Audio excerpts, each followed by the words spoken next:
If you can add and subtract whole numbers, then you can add and subtract decimals. And today we're going to be talking about 3 tips to help ensure accurate calculations. First tip is to line up place values. So look at this example problem. If I gave you the problem 15 and 6/100ths plus 7 and 35/100ths, you'll notice that my hundredths place lines up, my tenths place lines up, the decimals line up, and so on. And that's going to ensure that I'm at least adding together the right numbers and will get me on the right track to adding accurately. The second tip is to line up the decimal points. So you can see in this problem, my decimal points are lined up vertically. That's important.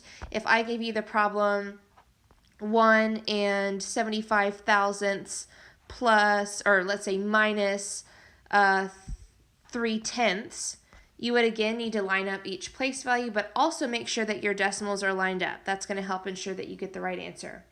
And then the final tip is to add placeholder zeros.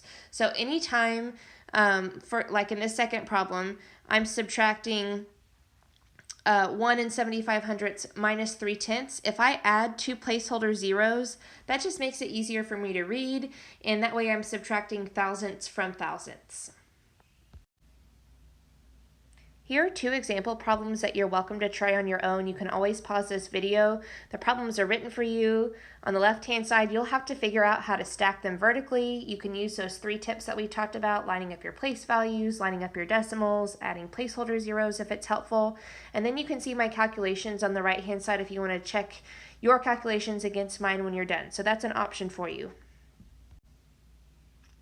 All right, I'm going to try some of these live for you. So this first problem, 497 thousandths plus 1 and 2/10ths. Now, 497 thousandths looks like the bigger number, but it actually has a lesser value than 1 and 2/10ths. So you can't go wrong when you're adding. You can put the smaller number on top, but I typically like to put the number with the greater value on top. Now I'm going to add 2 placeholder zeros to 1 and 2/10ths to make it 1 and 200 thousandths, because I know that I'm going to be adding 497 thousandths, and that just helps me stay organized. So I've lined up my place values, I've lined up my decimal points, and I've added placeholder zeros to make this a little bit easier to add.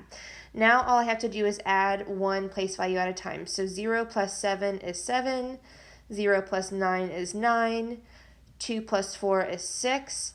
I drop my decimal, and then 1 plus 0 is 1. So a final answer of 1 and 697 thousandths.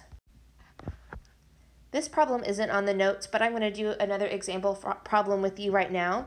Let's start with 10 and 9 thousandths minus 8 and 2/10ths.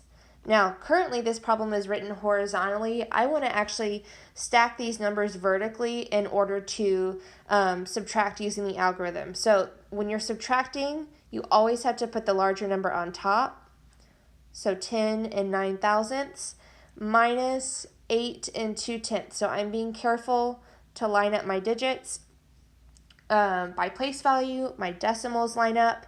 I'm going to add some placeholder zeros. So by adding zeros to the end of 8 and 2/10ths, I'm not changing the value, but that does mean that I'm subtracting thousandths from thousandths, which for me, just visually, it helps me stay organized.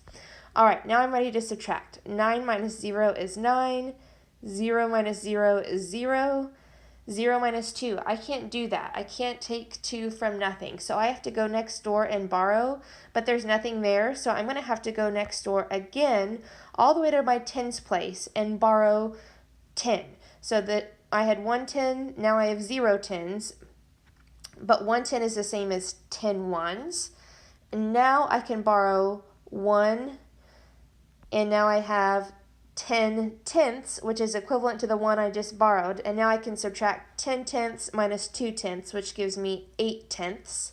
I drop my decimal, and now I can subtract the 1's place. 9 minus 8 is 1, and 0 minus 0 is 0, so I'm not going to write anything down there. So 1 and 809 thousandths is my answer. Let's try another problem. 176 and 3 thousandths plus 75, and 2/10. All right, so first step is to stack these numbers vertically. You don't have to put the larger number on top in addition problems, but I like to anyway. It helps me not forget to do that in subtraction problems. So I'm going to write as neatly as I can, 176 and 3/1000 plus 75 and 2/10. Now I was real careful to line up each place value, so my tens places line up, my ones places, and so on into the decimals. And then I made sure that my decimal points line up. And last step I can do to help me solve this problem is add placeholder 0 so that I'm adding thousandths plus thousandths. Now I'm ready to add. All right, 3 plus 0 is 3, 0 plus 0 is 0, 0 plus 2 is 2, drop my decimal. 6 plus 5 is 11, so I'm going to carry my 1. 1 plus 7 is 8, 8 plus 7 is 15, getting carry my 1, and 1 plus 1 is 2. So 251 and 203 thousandths is my final answer. Let's try one more subtraction problem together. Let's see.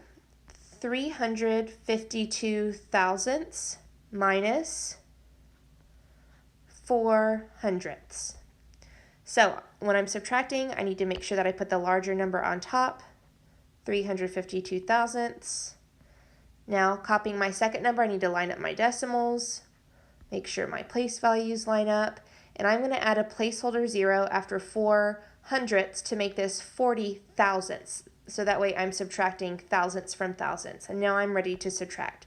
2 minus 0 is 2, 5 minus 4 is 1, 3 minus 0 is 3, I drop my decimal, and my final answer is 312 thousandths.